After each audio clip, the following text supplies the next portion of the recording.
C Joseph Vijay எனும் நான்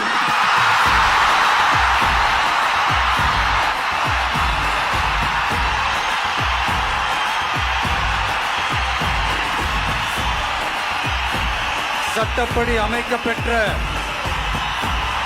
இந்திய அரசியல் அமைப்பின்பால் உண்மையான நம்பிக்கையும் மாறா பற்றும் கொண்டிருப்பேன் என்றும் இந்திய நாட்டின்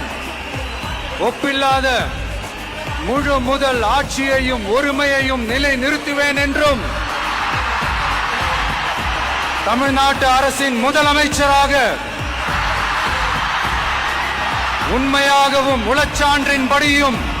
என் கடமைகளை நிறைவேற்றுவேன் என்றும் அரசியல் அமைப்பிற்கும் சட்டத்திற்கும் இணங்க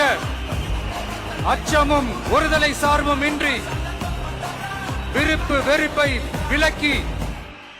பலதரப்பட்ட மக்கள் அனைவருக்கும் நேர்மையானதை செய்வேன் என்றும் ஆண்டவன் மீது ஆணையிட்டு உறுதிமொழிகிறேன்.